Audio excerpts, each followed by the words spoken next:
हम जिस यात्रा पर चल रहे हैं, आत्मस्मरण, अलग अलग तरह से हम प्रयास कर रहे हैं कैसे हमारे स्वयं का स्मरण हमेशा बना रहे।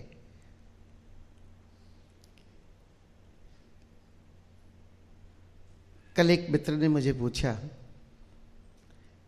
कि आप कहते हैं ठीक है, शरीर से लेकर आत्मा तक कैसे हमारा स्मरण बना रहे। इसमें शांति की प्रतीति तो चलो होती है थोड़ी, लेकिन सीधा तरीके से अगर पूछा जाए कि जीवन में आत्मस्मरण में जीने का क्या लाभ है, उस मित्र ने मुझे कहा कि ठीक है, परमात्मा आत्मा ये तो ठीक है, मेरी उम्र बहुत छोटी सी है, अभी तो पूरी उम्र पड़ी है आत्मा को और परमात्मा को जानने की, लेकिन अभी तो मेरा दृष्टिकोण सिर्फ मेरा जीवन है और मुझे अभी मेरी नई नई शादी हुई है, धन कमाना है, अर्थ अर्जन करने में तो हमारा कर्तव्य है कि हमें अर्जित करना ही है। इसमें मुझे आत्मस्मरण में जीने से क्या लाभ होगा? बात भी बिल्कुल ठीक है। अगर कोई 60 साल या 55 साल का व्यक्ति मुझसे पूछता तो सिर्फ ये पूछता कि आत्मा और परमात्मा का कैसे अनुभव हो जाए, जीवन अब उस कगार पर है। लेकिन अगर कोई 28-30 साल का युवक मुझसे पूछता, अब उसको मैं अगर आत्मा और परमात्मा की बात सीधे सीधे बताऊं तो उसका इंटरेस्ट तो आने वाला नहीं है, क्योंकि हर एक उम्र की एक अलग अलग ज़रूरत है जो इंसान आज तक संसार में समझता आया है। मुझसे कोई पूछे तो आत्मा का ज्ञान तो 12 साल की उम्र में हो जाना चाहिए, परमात्मा तत्व का अनुभव 12 से 15-16 साल की उम्र तक हो जाना चाहिए। जीवन के लिए, उसकी गुणवत्ता को बढ़ाने के लिए बहुत लाभकारी है। लेकिन उसने कहा कि कैसे? तो मैंने उससे सिर्फ एक ही बात पूछी कि तुम्हें क्रोध आता है? कहता हाँ, क्रोध तो किसको नहीं आता। उसने मुझे काउंटर क्वेश्चन किया, क्या स्वामी जी आपको क्रोध नहीं आता? मैंने कहा अगर मैं कहूं कि बिल्कुल नहीं आता तो शायद झूठ होगा।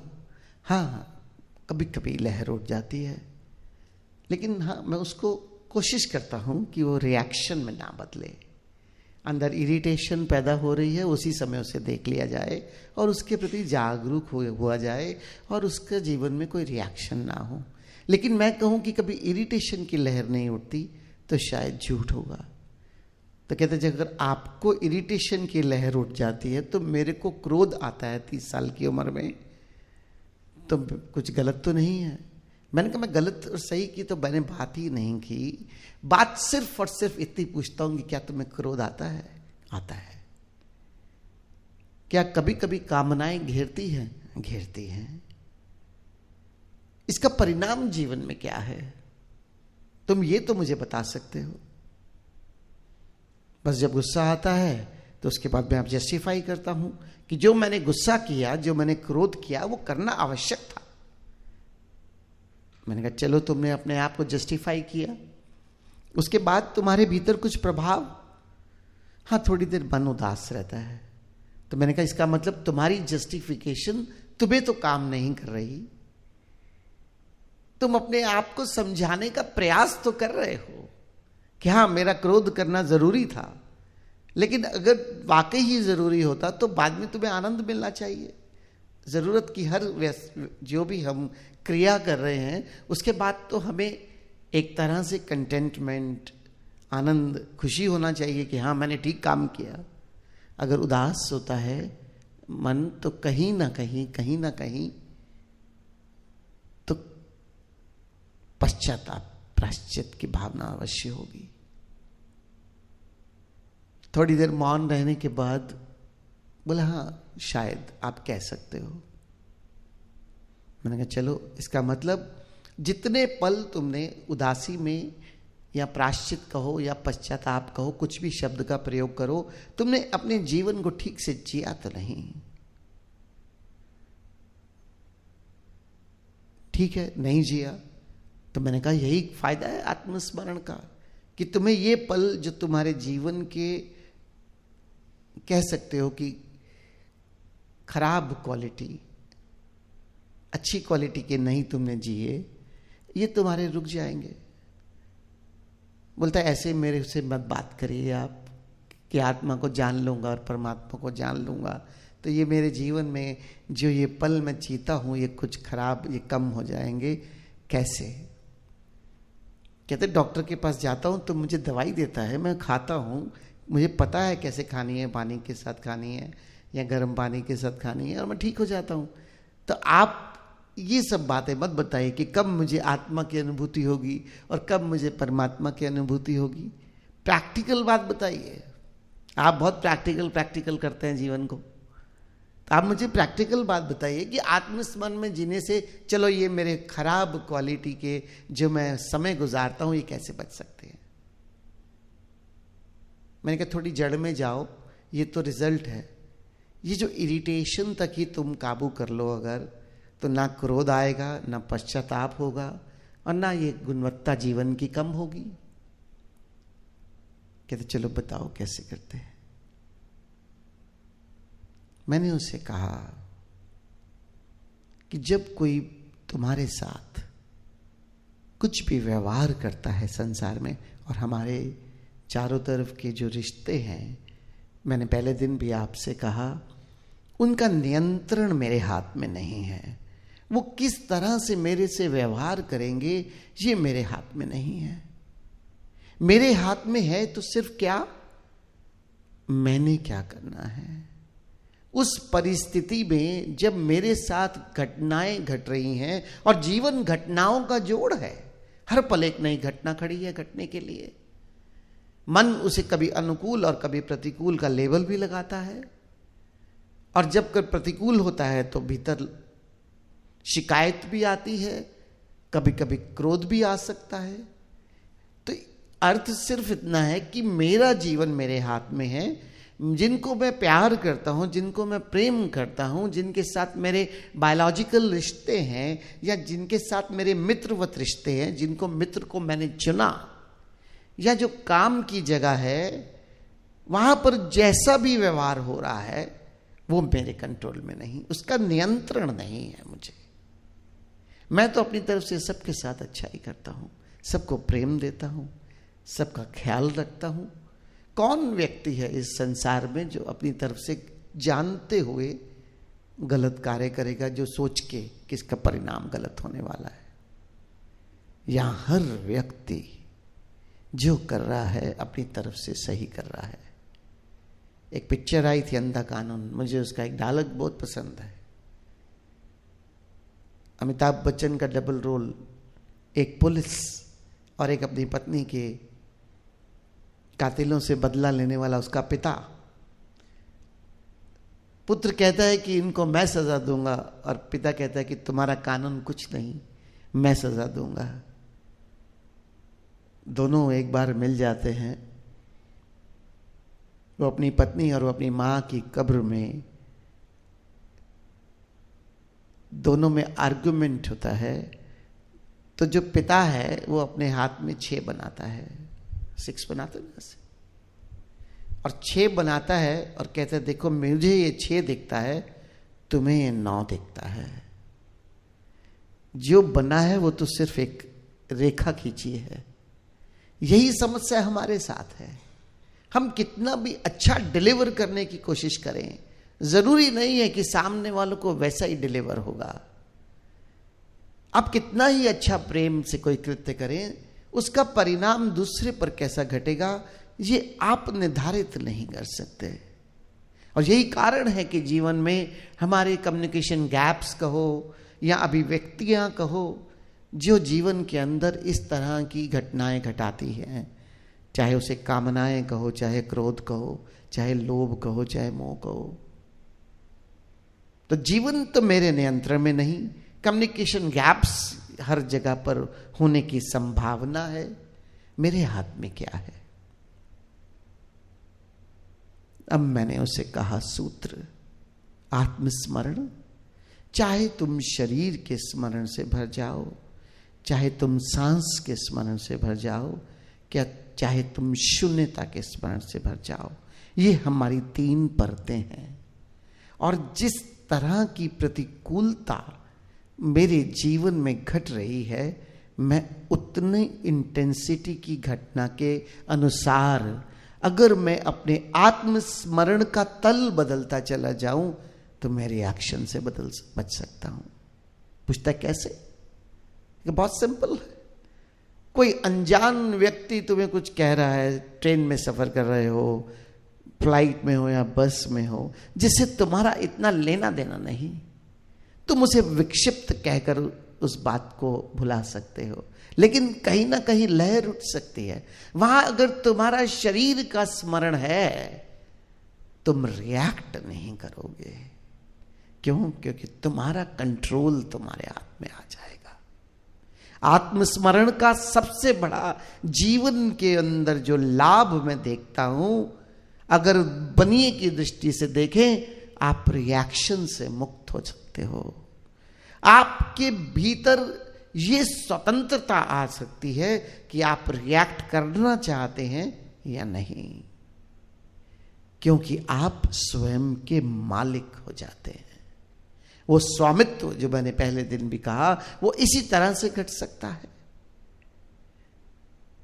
ये थी बाहरी लेयर। फिर आपका मित्र है जिसके प्रति आपके भीतर बहुत सम्मान है। अब वो कोई ऐसी बात कह दे जिस बात से आपके भीतर इरिटेशन पैदा होने लगी। अब यहां रिश्ता कामना का जुड़ गया।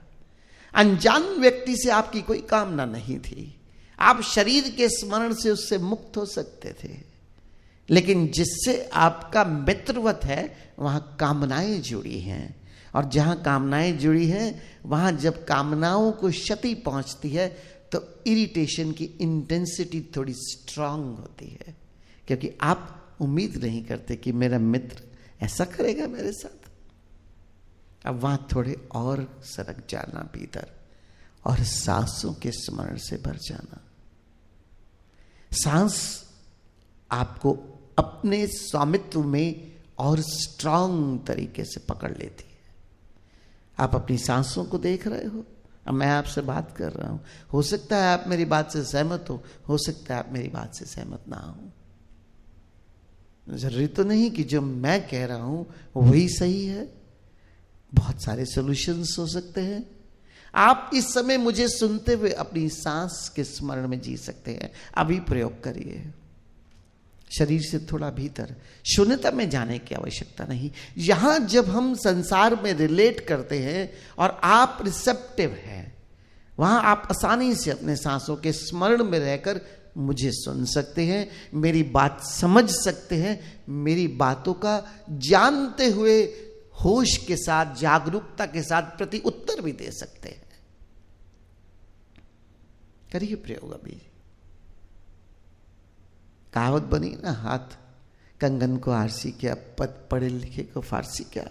अभी इसी पल प्रयोग करिए, मुझे सुनते हुए अपने सांसों के स्मरण में रहिए। क्या यह संभव है कि आप मेरी बात पूरी सुन भी रहे हैं? हो सकता है आपके भीतर कोई प्रतिक्रिया भी, इरिटेशन या सहमति, कोई प्रतिक्रिया भी घट रही हो, और साथ साथ आप मेरी बात भी सुन रहे हो, रिएक्शन नहीं आएगा कोई। आप अभी देख लीजिए। शरीर का तल प्रयोग किया, सांसों का तल प्रयोग किया। अब मैं बात करता हूं बहुत मधुर रिश्ते के, संसार के। वो है सबसे प्रिय रिश्ता पति का और पत्नी का, गर्लफ्रेंड और बॉयफ्रेंड का। अब यहां पर कामनाएं चरम सीमा पे हैं। यहां पर हम जो व्यवहार चाहते हैं मिलता तो नहीं, लेकिन अपने भीतर इंटेंसिटी बड़ी स्ट्रांग होती है। अब इतनी स्ट्रांग इंटेंसिटी में भी आपको रिएक्ट नहीं करना, क्योंकि लक्ष्य तो जीवन की गुणवत्ता बढ़ाने से है, और जितनी इंटेंसिटी स्ट्रांग है उतना प्रेम भी हमारा बहुत स्ट्रांग है उस पर्सनालिटी के प्रति, चाहे वो पत्नी के रूप में हो, चाहे पुत्र या पुत्री के रूप में हो, इंटेंसिटी बड़ी स्ट्रांग है। अब वहां पर ये सांसें भी शायद आपको रोक ना पाए, वहां पर अपने भीतर की शून्यता का ख्याल करना, आप रिएक्शन से बच जाओगे।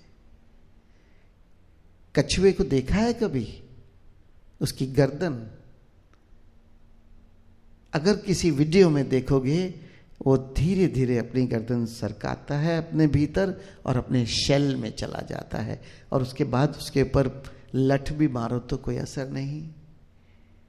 इस तरह से प्रैक्टिकली अगर हम 3 तलों का प्रयोग कर रहे हैं संसार में, शरीर, भावनाओं के प्रति सांस या शून्यता, आप पाओगे कि आपकी जीवन की गुणवत्ता बढ़ी और आप रिएक्शन से मुक्त हो सकते हो। उस 30 साल के युवक को मैंने सिर्फ और सिर्फ इतना सुझाव दिया, और मैंने कहा कि तुम जाकर अब इसका प्रयोग करना, और फिर देखना कि ये आत्मस्मरण केवल आत्मा और परमात्मा के लिए नहीं, ओशो की देशना है जीवन के प्रति सकारात्मक दृष्टिकोण। हम उस जगह भी अगर इसको प्रयोग करें, हम अपने जीवन को शांत बना सकते हैं और शांत रख सकते हैं। और ये बहुत ही स्वाभाविक है कि जिनसे जितना गहरा प्रेम, उनसे उतनी गहरी कामनाएं जुड़ी हैं। और इस संसार में कोई भी ऐसा व्यक्ति नहीं जिसकी कामनाएं पूर्ण हो सके। ध्यान एक माध्यम है, बाहर से सिकुड़कर अंतर्मुखी इंद्रियों को करके स्वयं के इन 3 तलों के साथ जुड़ जाने का। शरीर, सांस, भीतर की शून्यता, और यहां रहकर, यहां से जुड़कर आप इस प्रैक्टिकल तरीके से अपने जीवन की गुणवत्ता को बढ़ा सकते हो। और व्यक्ति ही नहीं, आसपास घटनाएं घट रही हैं, आप यहां हैं, ये मंदिर है, यहां हर व्यक्ति पॉजिटिविटी से भरा है, फिर भी जाने अनजाने, या फिर भी अभी आप भोजन करने गए थे, हो सकता है भोजन अब आपके अनुरूप ना हो और आपके भीतर लहर उठ सकती है। आप किसी व्यक्ति के साथ एक कमरे में रह रहे हैं, हर एक व्यक्ति का रहने का तरीका अपना है, दूसरे व्यक्ति के रहने का तरीका आपके भीतर इरिटेशन पैदा कर सकता है।